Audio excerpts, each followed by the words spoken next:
आज हम गिनती की पुस्तक के 6ठे अध्याय का अध्ययन करेंगे। फिर यहोवा ने मूसा से कहा, इस्राएलियों से कह कि जब कोई पुरुष या स्त्री नाजिर की मन्नत अर्थात अपने को यहोवा के लिए न्यारा करने की विशेष मन्नत माने, तब वह दाख मधु आदि मदिरा से अलग रहे। वह न दाख मधु और न मदिरा का सिरका पिए और न दाख का कुछ रस भी पिए, वरन दाख न खाए, चाहे हरी हो चाहे सूखी। जितने दिन वह न्यारा रहे उतने दिन तक यह बीज से ले छिलके तक जो कुछ दाखलता से उत्पन्न होता है उसमें से कुछ न खाए।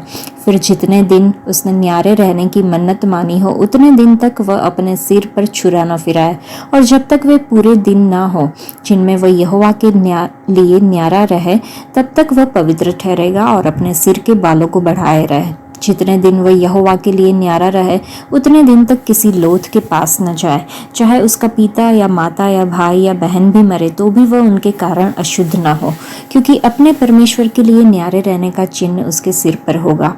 अपने न्यारे रहने के सारे दिनों में वह यहोवा के लिए पवित्र ठहरा रहे। यदि कोई उसके पास अचानक मर जाए और उसके न्यारे रहने का जो चिन्ह उसके सिर पर होगा वह अशुद्ध हो जाए, तो वह शुद्ध होने के दिन अर्थात 7वें दिन अपना सिर मुड़ाए, और 8वें दिन वह 2 पंडुक या कबूतरी के 2 बच्चे मिलाप वाले तंबू के द्वार पर याजक के पास ले जाए, और याजक एक को पाप बलि और दूसरे को होम बलि करके उसके लिए प्रायश्चित करे, क्योंकि वह लोथ के कारण पापी ठहरा है। और याजक उसी दिन उसका सिर फिर पवित्र करे, और वह अपने न्यारे रहने के दिनों को फिर यहोवा के लिए न्यारा ठहराए। और 1 वर्ष का एक भेड़ का बच्चा दोष बलि करके ले आए, और जो दिन इससे पहले बीत गए हो वे व्यर्थ गिने जाए, क्योंकि उसके न्यारे रहने का चिन्ह अशुद्ध हो गया।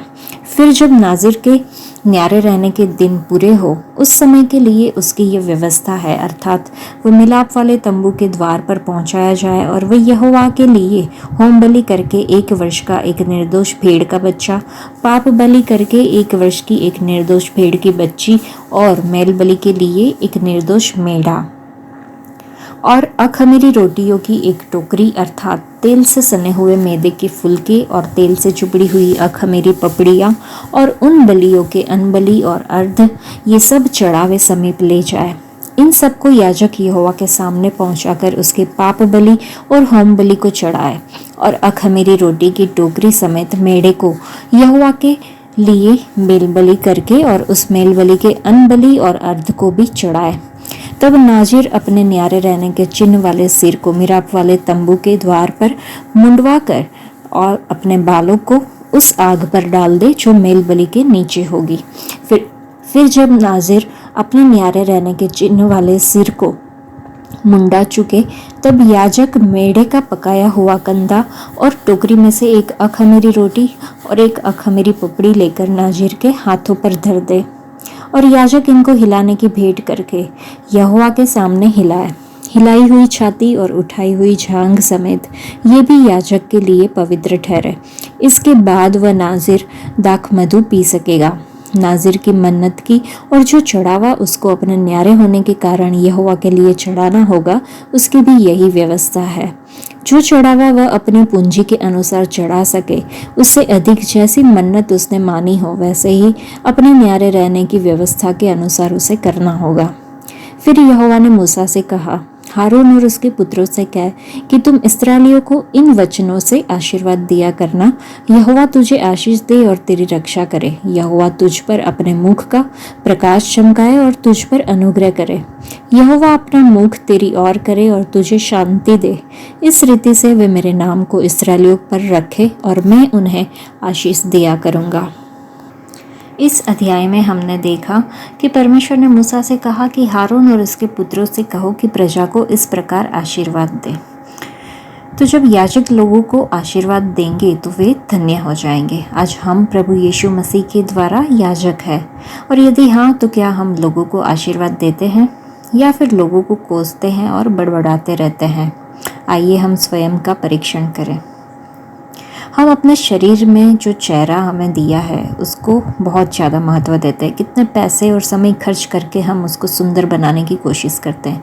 यह एक बाहरी सुंदरता है, लेकिन परमेश्वर को हमारी आंतरिक सुंदरता और पवित्रता पसंद है। लेकिन फिर भी हमारे कुछ चेहरे जो परमेश्वर को पसंद नहीं आते, उसमें से है गिरा हुआ चेहरा, उदास चेहरा, विकृत चेहरा, क्रोधित चेहरा, कठोर चेहरा, शर्म से ढका चेहरा आदि। लेकिन हमारे पास एक ऐसा चेहरा होना चाहिए जो प्रभु यीशु मसीह की छवि को दर्शाता है। चाहे हमारे पास समस्याएं हो या ना हो, हमारे पास एक मुस्कुराता हुआ शांतिपूर्ण चेहरा होना चाहिए जो परमेश्वर के प्रति हमारे विश्वास और प्रेम को दर्शाता है। यही हमारा सच्चा गवाह होना चाहिए। हमारे चेहरे में यह सुंदरता पैदा करने के लिए प्रभु यीशु मसीह ने क्रूस पर अपने चेहरे की सुंदरता को खो दिया। उनके ऊपर चेहरे पे थूका गया, उनको कोड़े मारे गए, उनके चेहरे पर कांटों का ताज पहनाया गया और उनके चेहरे से खून बहने लगा। लेकिन आज वे हमारे चेहरे से आंसू पोंछ रहे हैं। तो इस महान प्रेम के लिए कृतज्ञ हृदय से आइए हम दूसरों के प्रति उनके प्रेम, दया, आशा और दयालुता को प्रतिबिंबित करें और अपने मुस्कुराते चेहरे के माध्यम से उनके नाम की महिमा करें। इस अध्याय में हमने याजकों के आशीर्वाद के बारे में पढ़ा कि यहोवा तुम्हें आशीष दे और तुम्हारी रक्षा करे। यहोवा अपने मुख का प्रकाश तुम पर चमकाए और तुम पर अनुग्रह करे। यहोवा अपना मुख तुझ पर उठाए और तुझे शांति दे। परमेश्वर ने मूसा को निर्देश दिया कि हारून और उसके पुत्र इस्राएल के बच्चों को उनकी सुरक्षा, अनुग्रह और शांति की विशेष घोषणाओं के साथ आशीर्वाद दे। याजकीय आशीर्वाद का एक त्रिगुणात्मक आशीर्वाद है जिसे हारून के आशीर्वाद के रूप में जाना जाता है।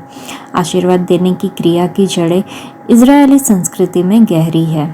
याजक के आशीर्वाद की एक सरल संरचना होती है जिसमें 3 छंद होते हैं। पहली पंक्ति आशीर्वाद और सुरक्षा पर जोर देती है।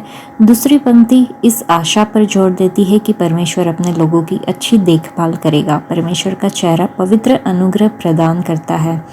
तीसरी पंक्ति इस बात पर जोर देती है कि परमेश्वर मन, जीवन की परिपूर्णता और शांति प्रदान करेगा। जब परमेश्वर अपनी शांति देता है तो वो परिपूर्ण और शाश्वत होती है। याजकों का आशीर्वाद अंतिम आशीर्वाद के रूप में कार्य करता है। इससे यह स्पष्ट हो जाता है कि यह परमेश्वर ही है जो इस्राएल को आशीर्वाद देता है। प्रभु यीशु मसीह ने पहले ही हमें वह सब दे दिया है जो हम हारून के आशीर्वाद में मांगते हैं। हमें सोचना होगा कि क्या हम परमेश्वर को अपने जीवन के प्रभु के रूप में जानते और पहचानते हैं। तब हम उनके आधिपत्य के तहत इन याजकीय आशीर्वादों का आनंद ले सकते हैं। इस अध्याय में दी गई जो आशीर्वाद है वो याजकीय आशीर्वाद है जो मन्नतें और तंबू के लिए चढ़ावे के बीच व्यवस्थित होता है। परमेश्वर इन याजकीय आशीषों का रचयिता था। हारून ही एकमात्र स्रोत था जिसने आशीर्वाद दिया। परमेश्वर चाहते थे कि उनके जो लोग हैं वो जाने कि परमेश्वर उन्हें आशीर्वाद देना पसंद करते हैं। मूल हिब्रू में ये छंद काव्यात्मक रूप में लिखे गए थे। पहली कविता में 3 शब्द हैं, दूसरे उपवाक्य में 5 शब्द थे, तीसरे उपवाक्य में 7 शब्द थे। आशीर्वाद की इन पंक्तियों का अंग्रेजी में अनुवाद करना इतना आसान नहीं था। ये ध्यान रखना दिलचस्प है कि इन 3 छंदों में यहोवा परमेश्वर का नाम 3 बार दोहराया गया है। ये 3 गुना आशीर्वाद एक तरह से त्रिएक परमेश्वर की ओर इशारा करता है।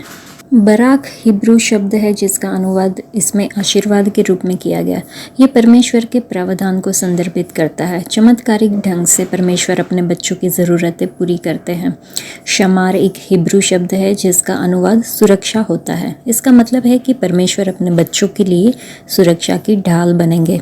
इसलिए प्रभु तुम्हें आशीर्वाद दे और तुम्हारी रक्षा करे। इसका अर्थ है कि परमेश्वर तुम्हारा भरण पोषण करेगा और तुम्हारी रक्षा भी करेगा। शालोम जो शब्द है वो शांति के लिए है। यह समझ से परे शांति को दर्शाता है। अराजकता के बीच परमेश्वर शांति देते हैं। परमेश्वर अपने लोगों को उनकी योग्यता से परे दया और अनुग्रह का आशीर्वाद देते हैं। अपने लोगों को आशीर्वाद देना परमेश्वर का गुण है। हम धन्य हैं, लेकिन हमें सोचना होगा कि क्या हम आशीर्वाद का स्रोत है। आज के लिए इतना ही। परमेश्वर आप सबको आशीष दे। धन्यवाद।